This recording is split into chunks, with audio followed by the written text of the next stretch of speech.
झारखंड में सरकारी नौकरियों का क्या हाल है, ये किसी से छिपा नहीं है। राज्य का युवा परेशान है और सिस्टम गहरी नींद में सोया हुआ है। जिस राज्य का गठन ही इसलिए हुआ था कि वहां के लोगों और युवाओं को उनके जल, जंगल, जमीन और संसाधनों पर हक मिलेगा, आज वहीं का नौजवान अपने भविष्य को लेकर सबसे ज्यादा डरा हुआ है। झारखंड लोक सेवा आयोग यानी जेपीएससी अब विवादों और धांधलियों का दूसरा नाम बन चुका है। आदाब, नमस्कार, मेरा नाम है दानिश नदीम और आप देख रहे हैं द देश बोर्ड। और आज हम बात करेंगे झारखंड में भर्ती परीक्षाओं के नाम पर हो रहे उस बड़े फर्जीवाड़े की जिसने लाखों युवाओं के सपनों को सड़क पर लाकर खड़ा कर दिया है। बीते दिनों दिल्ली के जंतर मंतर पर जब तमाम रिपोर्ट्स और मीडिया की टीमें पहुंची तो वहां झारखंड के कई ऐसे युवा मिले जिनका दर्द छलक रहा था। वहां से लगातार ऐसी खबरें आ रही हैं कि आयोग के बनाए गए संकट में छात्र बुरी तरह झुलस रहे हैं। अगर गहराई से देखा जाए तो समझ आता है कि यह आयोग अब झोलझाल पब्लिक कमीशन में तब्दील हो चुका है। देश के अलग अलग हिस्सों में कहीं पेपर लीक होता है, कहीं धांधली, तो कहीं ब्लैक लिस्टेड कंपनियों को ठेका मिलता है। लेकिन झारखंड में यह सब कुछ एक साथ एक ही जगह पर हो रहा है। साल 2000 में राज्य बनने के बाद से जेपीएससी की शायद ही कोई बड़ी भर्ती विवादों से बची हो।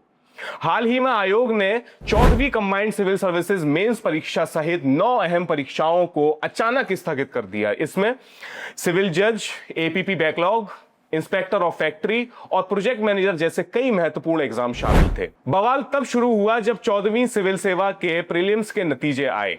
103 पदों के लिए 2200 से ज्यादा उम्मीदवार चुने गए, लेकिन ना तो कैटेगरी के हिसाब से कट ऑफ जारी हुआ और ना ही मेरिट लिस्ट पर जिम्मेदार अधिकारियों के हस्ताक्षर थे। हद तो तब हो गई जब सोशल मीडिया पर कुछ ऐसी ओएमआर शीट वायरल हुई जिसमें पासिंग मार्क्स से कम सवाल हल करने वालों को भी क्वालिफाइड घोषित कर दिया गया था। जब छात्रों का गुस्सा फूटा और सीआईडी जांच शुरू हुई तो कई चौंकाने वाले खुलासे हुए। अभय तिवारी नाम के एक शख्स की गिरफ्तारी हुई जो गोड्डा में ब्लॉक सप्लाई अफसर है और खुद कई परीक्षाएं पास कर चुका है। हैरानी की बात यह है कि परीक्षा कराने वाली कंपनी टीडीपीएल का मार्केटिंग मैनेजर भी वही था।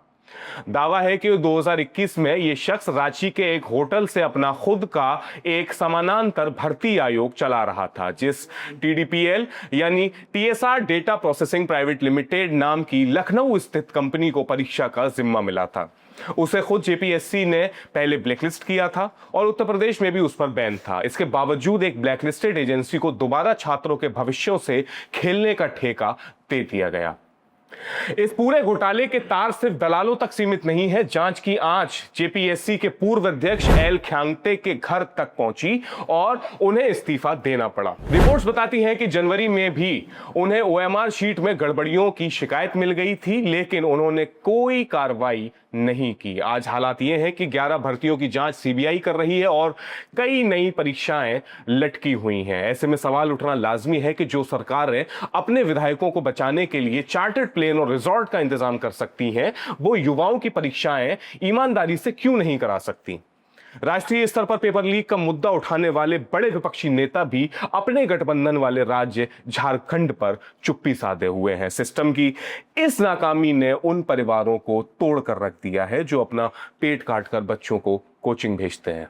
द देश बोर्ड का साफ मानना है कि पत्रकारिता जनपक्ष की होनी चाहिए, ना कि किसी राजनीतिक दल की। सरकारें आएंगी और जाएंगी, लेकिन युवाओं के भविष्य के साथ ये गद्दारी बर्दाश्त नहीं की जा सकती। जब तक हर स्तर पर सवाल नहीं पूछे जाएंगे और जवाबदेही तय नहीं होगी, तब तक सिस्टम का ये दीमक छात्रों के सपने यूं ही खोखला करता रहेगा। जुड़े रहिए द देश बोर्ड के साथ, क्योंकि हम सवाल पूछने से पीछे नहीं हटेंगे। मेरा नाम है दानिश नदीम, आप देख रहे थे द देश बोर्ड। बहुत शुक्रिया। जय